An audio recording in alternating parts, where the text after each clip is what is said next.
வணக்கம் நண்பர்களே, நம்ம இன்னைக்கு என்ன பார்க்க போறோம்னா, அதாவது எங்க ஊர்ல சரியான சூறாவளி காத்துங்க. அதனால இந்த பனை மரத்தை பாருங்க, ஏகப்பட்ட பனை மரம் சரிஞ்சுச்சுங்க.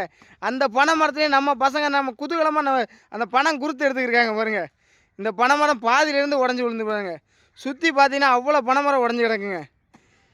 ஏன்னா மிஞ்சி போனால் ஒரு மணி நேரம் தான். அந்த சின்ன மழையும் அவ்வளோ பெருசாக இருக்குல்ல, ஆனால் காற்று வந்து சரியான காற்று. அந்த உடமரத்தை பாருங்க, ஒரு உடையோட ஆனால் இந்த மாதிரி யாருமே எதிர்பார்க்க மாட்டாங்க. ஏன்னா இந்த சுற்றி உள்ளதுன்னா ஒரு 30-40 பனை மரம் உடஞ்சி போச்சுங்க.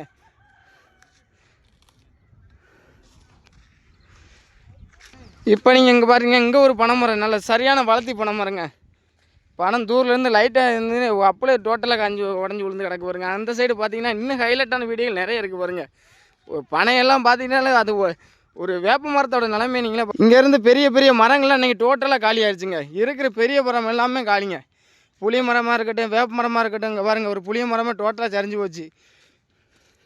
அங்கே ஒரு வேப்ப மரத்தை பாருங்கள், செம்மையாக இருக்குது பாருங்கள், எப்படி தூரோடு தூக்கி நிற்கி வருங்க. இங்கே ஒரு வேப்ப மரத்தை பாருங்கள், இது எத்தனை ஆண்டாக வளர்ந்துச்சுன்னு தெரியல. ஆனால் அதோட நிலைமை என்றைக்கு பாருங்கள், ஒரே ஒரு காற்று தாங்க தூரோடு பிடிங்கிருச்சு பாருங்க. ஏன்னா இந்த மாதிரி எதுவுமே நாங்கள் இது பார்த்ததே கிடையாதுங்க. அங்கே ஒரு பனை மரத்தை பாருங்கள், பாதியிலேருந்து கீழே உடஞ்சி விழுந்து கிடக்கு. இங்கே ஒரு சுற்றி பார்த்தா நிறைய பனை மரங்கள்லாம் உடஞ்சி போய் கிடக்குதுங்க.